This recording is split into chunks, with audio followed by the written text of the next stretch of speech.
Imagine navigating a room where every light source blooms into a blinding haze and edges dissolve into a fog. This is the daily reality of a patient with a severe cataract. Yet, in the clinic, we often judge this patient's capability using a standard Snellen chart. Those high-contrast black and white letters miss the critical functional deficits they actually experience. Simple refractive error typically stabilizes for most patients after age 25. A quick refraction and new lenses solve the problem. But structural pathologies degrade vision in entirely different, more complex ways. This creates a strict clinical paradox. A patient with an early cataract or primary open-angle glaucoma might successfully read 6/6 in the exam chair, yet remain functionally disabled at home, unable to pour a cup of coffee safely. If the patient has 6/6 acuity, why are they struggling to live independently?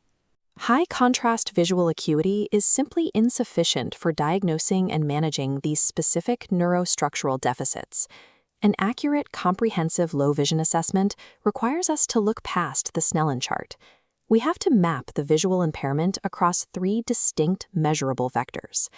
The first diagnostic vector is quantifying the contrast sensitivity function, how well the patient distinguishes objects from their background. The second vector is mapping visual field integrity to precisely locate central and peripheral scotomas. The third is measuring physiological glare sensitivity, how environmental light physically impairs their retina. Low vision management moves beyond simple lens power. It requires mapping these 3 distinct vectors to uncover the true hidden pathology. This chart represents the contrast sensitivity function, or CSF. It maps spatial frequency in cycles per degree on the x-axis against contrast sensitivity on the y-axis. It is the single most accurate physiological indicator of real-world visual performance. When we plot healthy, unimpaired visual performance, it forms a standard bell curve across all spatial frequencies. Standard high-contrast visual acuity tests, like the Snellen, only measure the extreme high-frequency tail end of this curve. They ignore the rest of the spectrum. Watch what happens when disease alters this curve. The sensitivity drops sharply at the medium to low frequencies, creating a deep notch defect, while the high-frequency tail remains completely untouched. This mid to low frequency drop-off is exactly where patients lose functional vision.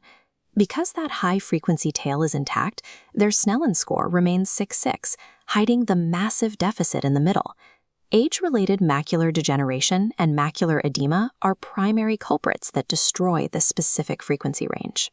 Additional structural ocular pathologies, specifically cataracts and primary open-angle glaucoma, produce this exact same drop. The differential diagnosis expands further into visual pathway and neurological disorders. Compressive lesions and optic neuritis resulting from multiple sclerosis will degrade these exact frequencies. Conditions like Parkinson's disease and papilledema will also present with this mid-frequency contrast deficit. Relying solely on Snellen acuity leaves these mid-frequency structural and neurological deficits completely unquantified. Without mapping the CSF, the clinician is blind to the patient's actual visual reality.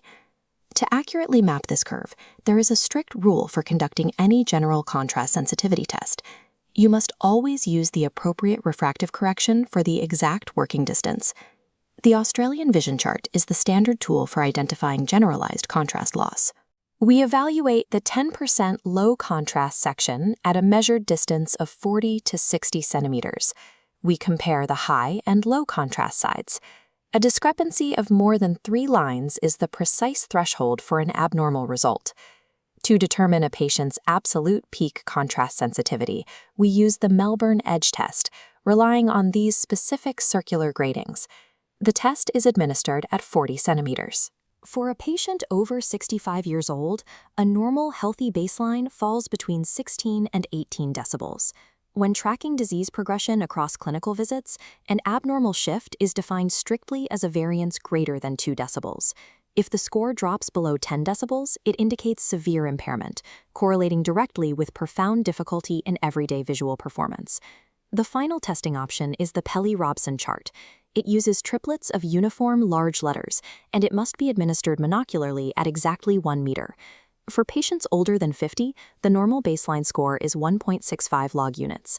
Once we have these exact decibel and log unit deficits, we translate them into actionable clinical advice to rehabilitate the patient. The data provides the empirical proof required to prescribe reading materials that are bigger, blacker, and bolder, alongside dictating a standard 160 candelas per square meter of targeted focal lighting.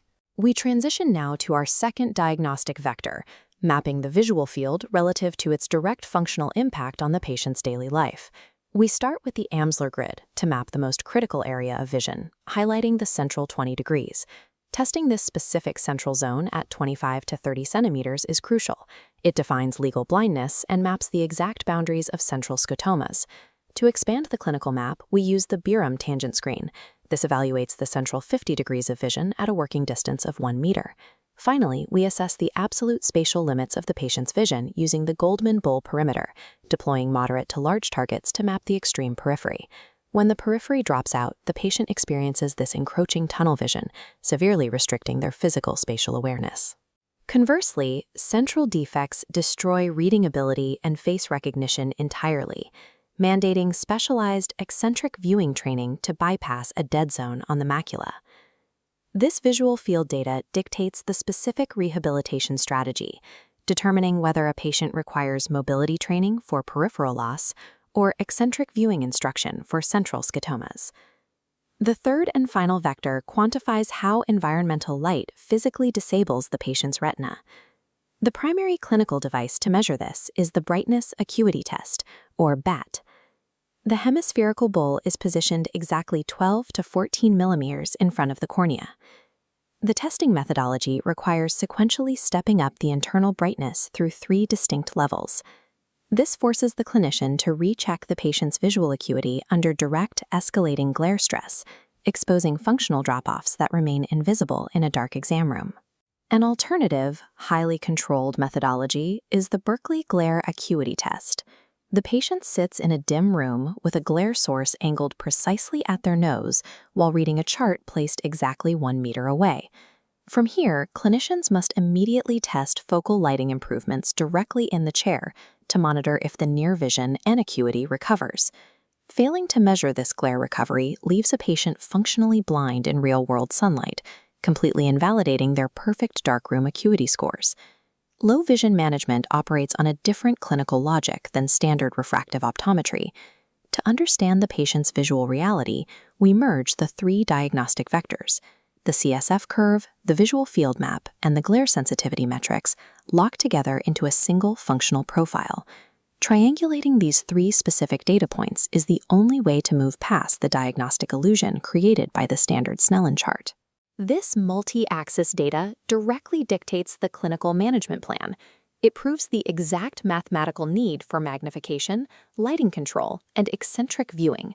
To truly rehabilitate a low-vision patient, you must stop measuring their acuity and start measuring their function.